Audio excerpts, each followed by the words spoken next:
20 yıldır benim hep kafamın içinde dönen bir kadın. Ben zaten çok zamana inanan biri değilim. Tarihleri de pek bayağı bilmem yani. Çünkü neye göre 2000 kaçtayız? 24. Güzeldi. Hala 2024. Şimdilik yani. Dijital ekran deyince ben LCD'de bir dünya markası. Serdar Bey. neden yalnız bırakıldı? Ya orası bana çok dokunuyor galiba. Öyle bir iki Kaç karakter. saatimiz var? 5-6 saat. Başladı. Önümü kesme lütfen. Bunu yaptıkça Necip hayatta daha normalleşen bir Burada normalleşiyorum ya. Bu çok keyifli. Şimdi bekliyoruz Afife'yi de oynayacak. yanıyoruz yani. Sahnede ya onu görünür olduğu an, ifşa olduğu an kafası kopartılmak isteniyor yani. Aysun Özde Başka Şeylere hoş geldiniz. Bugün çok güzel bir oyunu konuşacağız ve bence sezonun en iddialı oyunu. En azından şimdiye kadar benim izlediğim, bu sezon izlediğim oyunlar arasında diyeyim. Kimseye de haksızlık etmeyeyim ama sezonun en iddialı oyunu Afife'yi konuşacağız bugün. Elbette yanımızda Demet Evgar, Necip Memili, Tilbe Saran ve yönetmen Serdar Biliş var. Öncelikle bizi sahnenize konuk ettiğiniz için çok teşekkür ederiz. Hoş geldiniz. Öncelikle şunu söylememe müsaade edin. Bir kadın kahramanı sahneye taşımanız ve bu kadın kahramanın benim işim olan kültür sanat alanından bir kadın kahraman olması ve bu kadın kahramanın kültür sanat alanından bir kadın kahraman olup tüm ülkemin kadınlarına ilham vermesi, o devrimin yolunu açması bir kere çok kıymetli. Öncelikle bunun için size çok çok teşekkür ederim. Ellerinize sağlık. Şifa olsun efendim. Bence şifa oluyor Bize gerçekten. oluyor, size de olsun. Ben dün akşam izledim oyunu. Çok duygulanarak, çok gururlanarak, tabii ki biraz da içimiz acıyarak izliyoruz. Ama Türk tiyatrosunun nereden nereye geldiğini, kadınların nereden, nasıl mücadelelerle, nasıl bir devrimci ruhla nereye geldiğini çok iyi anlatıyor bence oyun. Öncelikle müsaadenizle Afife'den yani Demet Hanım'dan başlamak istiyorum. Ne söylersiniz? Yani Afife'nin tiyatro sahnesine bu şekilde yansıtılması, sizin Afife olmanız ve duygularınız. Yani klasik bir soru ama buradan başlayayım. Afife 100 yıllık hikaye ama çalışırken de öyleydi. Böyle 20 yıldır benim hep kafamın içinde dönen bir kadın. Sadece kafamda değil, mesleğimi yaparken her adımda. Bir şekilde bedenimin kafasının hep gerisindeydi. Çünkü böyle aşılması gereken bir duvarı aslında aşıp ona belirlenmiş sınırları kaldırıp aslında o tuğlaların altında kalan bir hikayeydi. Basan geçmiş, basan geçmiş. Ve bunu Afife'nin çok az röportajı vardır ağzından. Bir yerde diyor ki tiyatro varsa ben varım. O yüzden hikayeyi hep Serdar'la bu projeyi nasıl yapalım derken tiyatroyu merkeze alıp yapma taraftarı olduk. Ve çok güzel de bir kumpanyanın içinde var oldu.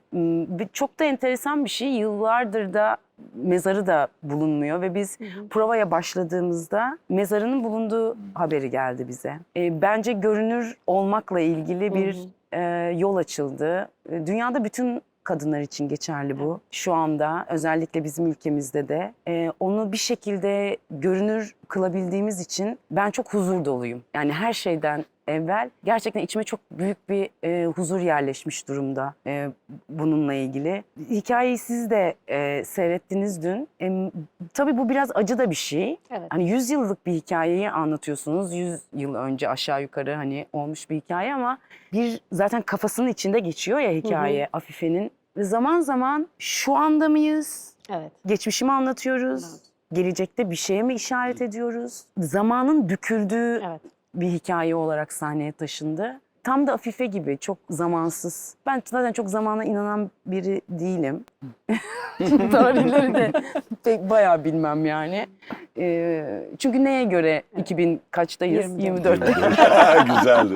Hala 2024. Şimdilik yani öyle Şimdilik biliyoruz. yani evet neye göre yani başlangıç ne ama her birimizin içinde o konulan bize dayatılan sınırların ötesinde yani varlığın onun ötesine geçiyor. Evet. Ama sen bir şeylerle sınırlandırılıyorsun ve hayat amacını aslında çok küçük yaşta fark etmiş birçok kadına işaret ediyor aslında. Birçok insana işaret Evet. ediyor. Bu kadınlık erkeklik meselesinin ötesinde bir mesele Kesinlikle. olarak bunu ele aldığımızda aslında bu hayati önem taşıyor. Bu bir insanlık hikayesi biraz da. Kesinlikle. Bence de öyle. Böyle. Tabii burada sizi Afife olarak izliyoruz sahnede ama oyunun tasarımında ve Evet. sahneye konulmasında da çok büyük bir payınız var. Arka tarafta da varsınız Evet, aslında Serdar'la Evet, birlikte. projeyi bir yıl falan Evet. hani üzerinde şey yaptık.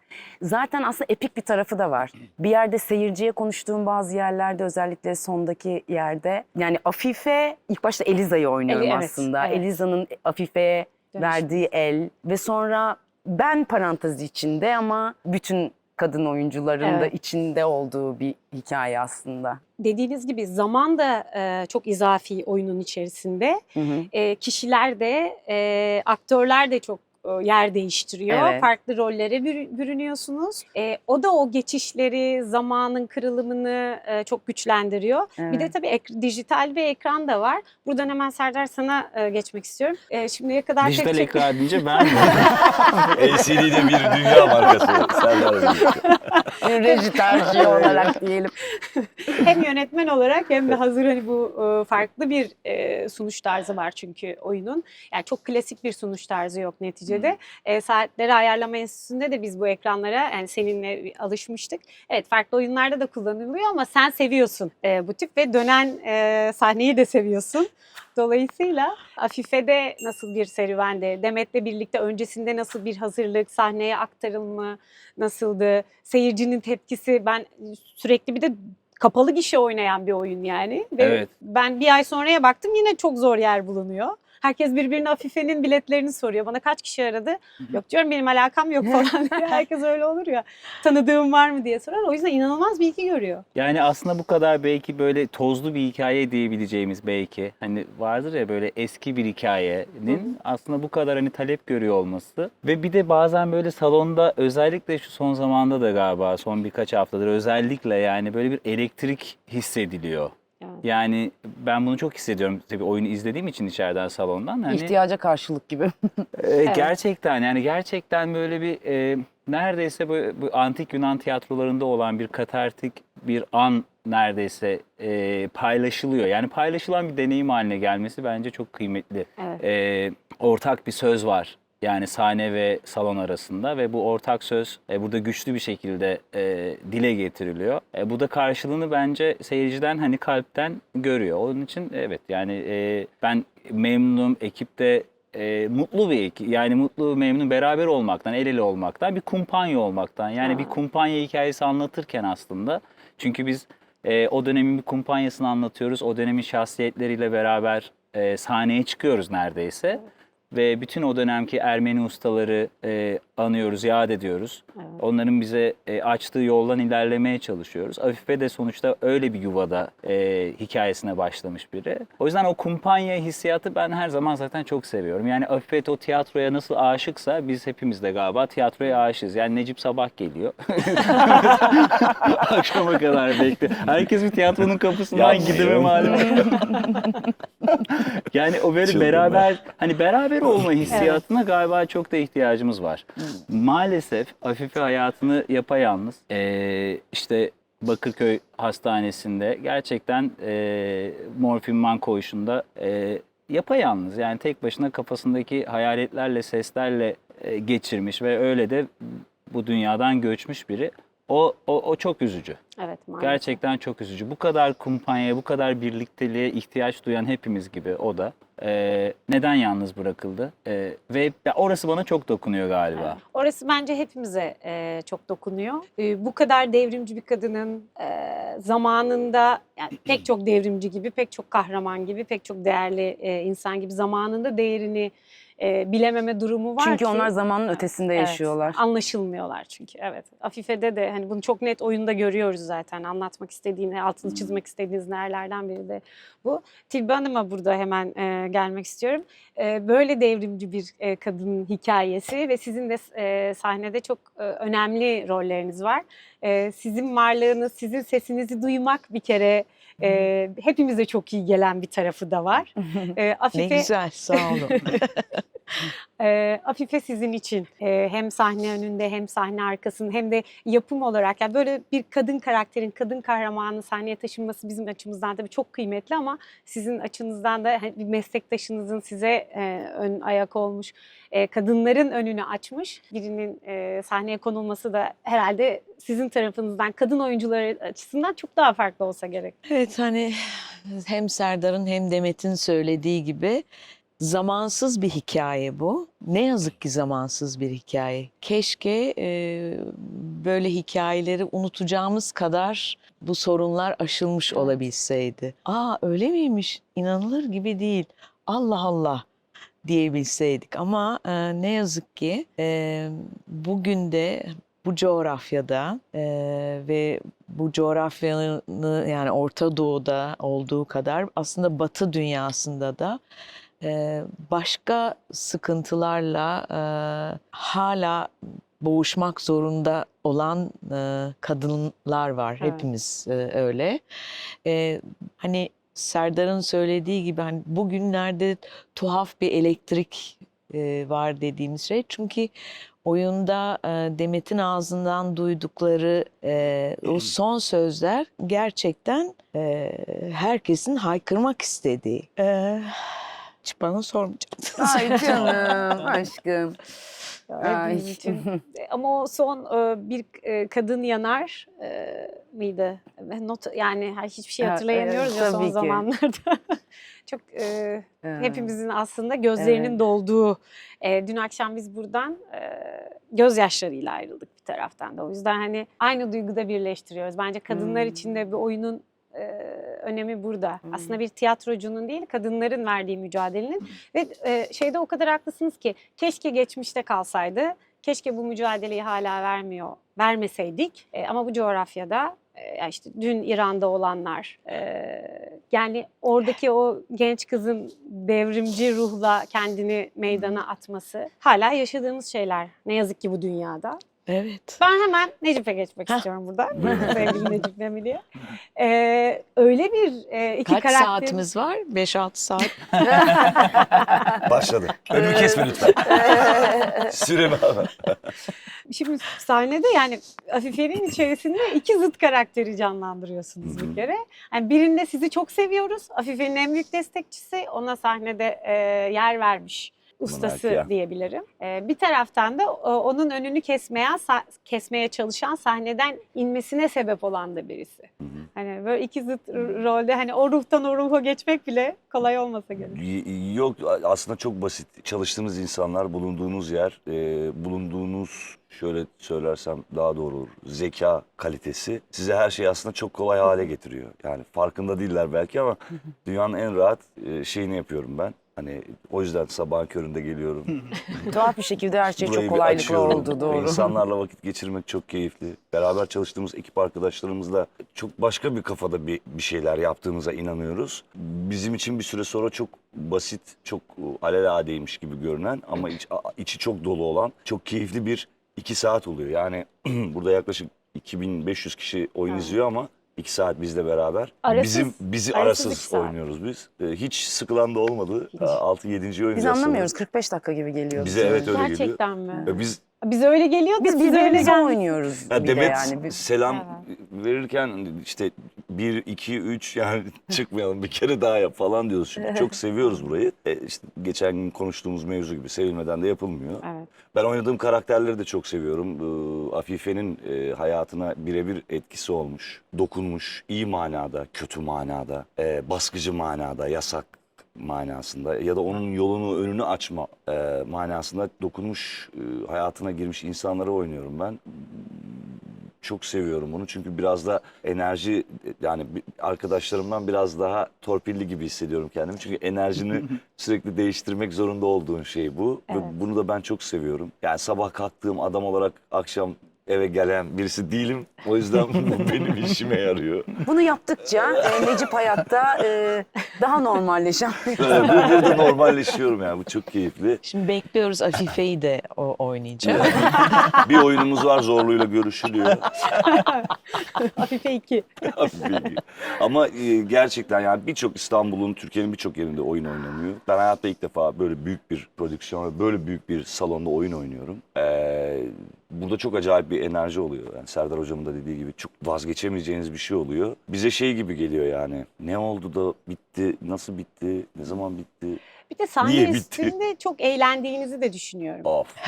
Yani bir kere kumpanyanın içinde olmak ve çok Bizim en üzüldüğümüz şeylerden bir tanesi provaların bitmesi oldu. Evet. Yani oyun başladı evet ama provalar bitince hepimize böyle bir hüzün çöktü. Haftanın 6 günü, Her gün beraberiz. 9 saat, 10 saat bir arada olmak öyle. Çocuklarımızla beraber bizi kumpanya yapan da onlardı Evet. çünkü. İyi yani tiyatro varsa biz varız cümlesi Çok da güzel bizim bir için de cümle. geçerliydi tiyatro yani. varsa biz varız kesin. Evet, Aslında sadece tiyatro Afife varsa değil, o hepimiz dönemin varız. bütün o karakterleri, o zamanın içinden sızdı. Bunu çok net söyleyebilirim. Buraya gelen herkese de sızıyor, onu da hissediyorum ben. Oyunu izlerken benim aklıma gelen sorulardan ya noktalardan biri de şuydu. O dönemde 1918 İstanbul işgal altında Darülbedai'ye o yıllarda 5 Türk kadını kabul ediliyor. Ama sahneye çıkmayacaklar. Arka planda işte suflör var ve çeşitli görevlendiriliyorlar. Bir tanesi içinden biri Afife devrimci ruhuyla öne atlıyor ve bunun için kendini yakıyor diyebiliriz aslında. Evet, yani bir ve kendi ışık oluyor. devrimini yapmak. Evet. Aslında devrim öyle oluyor. Evet, değil mi? Hani birinin peşinden halbuki peşinden gidilecek biri yok. Yani Evet. neyin Evet. peşinden Evet. gidecek? Kendinin peşinden Evet. gitmek. Bütün hayattaki zaten tek mevzu bu. O zaman varlık nedeni insanın ortaya çıkıyor. Ve yani herkes bir yetenekle geliyor dünyaya. Ben buna çok inanıyorum. Ama hiçbir yetenek bir yetenekten daha az değerli değil. Kesinlikle. Ama işte varlık amacı, kalbinin peşinden gitmek. Bunlar bazen insanı evet yalnız olma ile karşı karşıya da bırakabiliyor ama kendinden vazgeçmemek müthiş bir cesaret. Bence orada en sihirli cümle o. Kendinden vazgeçmemek. Evet. Kendinden vazgeçmediğinde hiçbir kadından vazgeçmemiş oluyorsun bir taraftan da. Aslında sormak istediğim şey oydu. Çok ciğerinde bir cevap oldu yani benim için. Çünkü bunu farkında olarak mı yoksa kendi farkında olmadan itildiği yer mi orası diye sormak istemiştim. Ama evet o kendi için aslında o mücadeleyi verirken bir sinerji gelişiyor. Bir yol açıyor aslında. Bir de şey düşündüm. Şimdi de böyle insanlara ihtiyacımız, böyle kişiliklere ihtiyacımız var. Sanki daha mı az çıkıyor diye düşünüyorum. İçinde olduğumuz için yoksa fark etmiyor muyuz afifelerimizi sizce? Yani hani çok ihtiyacımız var yani biri çıksa da hani bize bir enerji oluştursa belki de var mı biz de mi İşte fark bu etmiyoruz? bir şeyi başkasından bekleme durumu Evet. zaten bizi sınırlarımızı görüp orada oturmaya Edilgen kılıyor. edilgen kılıyor. Yani mesela Afife'nin bu düşünülerek yapılacak bir şey değil. Sahnede de öyle. Bir yerden sonra işte o rol vücudunuz bulur onu. Onu ruhunuz bulur. Akılla bulunabilecek bir şey değil o. Evet. Akıl size o artık adım attıktan sonra tabii ki yani faydası olan şey ama yani o soruların cevaplarını kendinde aradığında zaten o zaman duruyor oluyorsun. Yani hayatta Cevap aramak yerine ya bir atılmak değil gerekiyor. o devrimci olmak için de değil ya da biri çıksın da hayır ben kendimi. Evet. Çünkü aslında herkes gerçekten yalnız hayatta. Evet, çok. Bu bazen güzel de bir şey ama yalnız bırakılmak ve ötekileştirilmek yani zaman 100 yıl önce de şu anda başka şeyler yaşıyoruz. 100 yıl sonra başka şeyler konuşuyor olacağız. 100 yıl öncesinden elbette ki daha iyi. Çünkü Afife bir şey yaptı. Evet. Biz şu anda onu başka bir yerden yaşıyoruz. Biz de bir şey yapmalıyız ki 100 yıl sonra başka bir şey Evet. olsun. Sonraki yüzyılda başka bir şey. Bilmiyorum ne olacak yani. Homo sapiens'ten beri işte Ama yaşamak böyle bir şey herhalde. Evet, hikaye Neye devam giriyoruz? ediyor. Ama Afife'nin bu şekilde sahneye konulması da çok kıymetli. Yani Afife, evet hepimizin bildiği bir Afife var ya da Türk tiyatrosunda sahneye çıkan ilk Müslüman Türk kadını olarak biliyoruz ama çoğumuz o kadarını biliyorduk. Hikayeyi çok derinlemesine bilmiyorduk. Bize nasıl ilham verebileceğinin belki farkında değildik. Hem Evet. hepimizi hatırlatmak, özellikle gelecek nesilleri hatırlatmak için çok faydalı ve çok büyük Bu bir arada sanat. aslında yani sahneye çıkan ilk Müslüman Türk kadın o dönemlerde gizli gizli çıkan karakterler hep var. Var. Afife'nin ön plana çıkması yanıyor Evet. yani. Sahnede ya onu görünür Evet. olduğu an, ifşa olduğu an Evet. kafası kopartılmak Evet. isteniyor yani aslında. Ama sessiz olup alttan alta kendi yani ama öyle. Cüzi miktarda bütün Müslüman Türk kadınlara izin verilmiş ama Evet. dediği gibi işte başını yukarı çıkartıp Yanıyor kaldıran, yani. ben buradayım diyen. İşte yanman gerek Evet, diyor ya yanman hani. gerek. Evet, yanman gerek. Yani Var olmak şeyi istiyorsa. çok güzel. Demet'in demin söylediğine de katılarak söyleyeyim. Yani bir şey yapmış olmak için bir şey yapmamış Afife. Evet. Hayattaki kadınlar da. Biraz önce sorduğunuz sorunun cevabı şu olabilir. Okuyup araştırarak bulursunuz insanların hayata dair yaptıkları kahramanlıkları, birilerinin peşinden yürümelerini. Forrest Gump gibi düşünün yani. Bir kişi koşar ve ona takılırsanız Evet.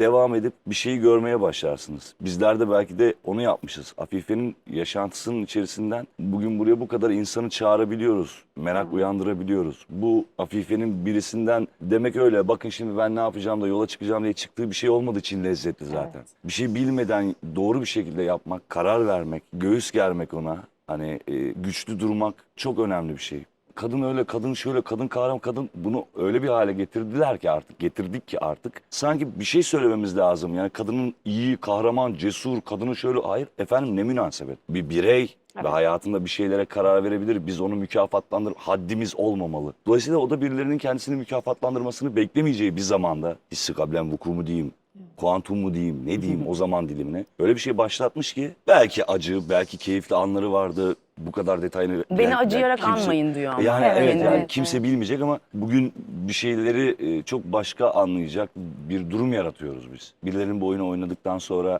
hayatında küçücük bir şey değiştirdiğine eminim yani. Kesinlikle. Bir Bence kitap mezarının karıştıracağım, bulunması yere bile bir gideceğim. işaret. Evet, Tabii evet, ki. evet. Kesinlikle. O yüzden öyle. kıymetli Afife. Evet. Afife güzel bir isim. Evet, aynen öyle. Belki altını çizmek istersin Serdar sen de. Bu Afife'nin acıklı hikayesi değil. Yani biz burada acıklı bir hikaye izlemiyoruz. Bilakis bir kumpanyanın içerisinde her şeyin yerinde ve dozunda olduğu hayat gibi aslında biraz da öyle bir oyun izliyoruz. Özellikle buradan bakmak istediğinizi düşünüyorum ben. Evet. Evet ya özellikle böyle galiba hani o tiyatroya girebilmesi, o coşkusu. Evet. Yani onun tiyatroya girip gerçekten başarmış olduğu şeye biraz odaklanmak istedik. Yani bir ilk olmak Evet. aslında. Yasak olan şeye el uzatmak. Bu yasak. Ne münasebet ben yaparım. Hani bu bir cesaret işi. Bu cesareti alkışlamak, onu kutlamak istedik. Evet. Aslında bir kutlama oyunu, kutlama tiyatrosu. İlginç de bir serüveni var ama. Yani oyunu izlediğiniz için söylüyorum. Dikkat ederseniz Evet, başında bir kadınla karşılaşıyorsunuz. evet. Onun anlattığı cümleler, kurduğu cümleler sarhoş geldiğinde çok ne olursa olsun yani çok detaya girmem. Evet. Ermeni de olsa o kadın Evet. onun da hayatında yaşadığı bazı baskılar var. Ermeni olduğu için. Ermeni Evet, olduğu tabii, için yani. tabii, Hem de. Ya aslında bir fark yok. Müslüman Yani da o sahnede, baskıyı evet. görüyor. Evet. Ermeni de o baskıyı görüyor. Oyun çok ilginç başlıyor o yüzden. Ben çok bayılıyorum. Biz deliriyoruz mesela Eliza'ya. Öf. Ay Eliza. Aa, ay. biraz daha evet, dursun, evet. biraz daha Eliza'yı dursun yani Eliza. evet. Ya Eliza çok Başlı acayip başına. başlatıyor oyunu çünkü. Aslında evet orada çok önemli bir nokta. Sadece Afife değil, Afife'den önce Eliza ya da diğer Ermeni kadınların verdiği mücadele var aslında başında bir de. Evet. Onlar da orada kolay var Evet. olmamış. Tabii Diyor ya ki. yani. Neydi Yani- senin lafın? O Kız- Arusya- En güzel Arusyak. Arusyak Kiz'den bahsediyor, Kınar'dan Evet, diyor evet, ya yani hürriyet dediği için sehpadan Evet, döndü diyor. Evet, evet. Hani Aynen. ne isimler sayıyor orada şimdi saymayayım. Evet, çok isimler sayılır ve orada aslında altı çizilen noktalardan biri de tabii ki Türk tiyatrosuna, Türk sanatına ve pek çok konuda olduğu gibi pek çok sanatta ve zanaatte Ermeni vatandaşlarımızın o kadar büyük bir rolü var Tabii ki bugün biz bu medeniyet seviyesine geldik. Biz bir Tiyatrosunun ekibiz. kurulma Evet, sebebi. aynen. Biz bir Birbirimizi çok ekibiz. güzel Biz zamanlıyoruz. ekibiz Tabii ki. yani. Evet, Bize de burada o kadar yardımcı oldular ki yani dil konusunda da Ermeni arkadaşlarımız.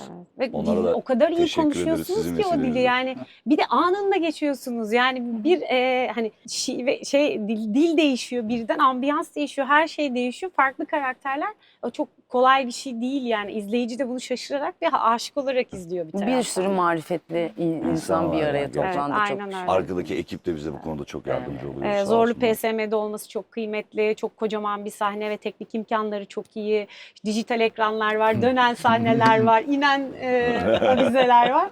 Dolayısıyla ellerinize sağlık. Teşekkürler. Bana buradan işaret veriyorlar. Süremiz bitmiş. Yapmayın. Yoksa kıyamam. sorulacak çok şey, konuşulacak çok şey var. Çünkü Afife olunca konu daha uzun saatler konuşabiliriz ve o kadar iyi bir oyunla karşı karşıyayız ki her detayını sorabilirim. Ama günün sonunda her şey için teşekkürler ve ellerinize Biz Biz de sağlık. teşekkür teşekkür ederiz. ederiz. Çok Ayaklarına sağ olun. sağlık. Çok sağ olun. Evet, Afife'ye bu sezon mutlaka geliyorsunuz ve izliyorsunuz. Kendinizden de, tarihimizden de çok şey bulacaksınız. Belki kendi içinizde kendi devriminizi yapacaksınız. O kadar etkiliyor sizi. İzlediğiniz için teşekkür ederiz. Kanalıma abone olmayı, yorum yazmayı, bir nokta bile koysanız oluyormuş bu arada. Çok teşekkürler, iyi seyirler.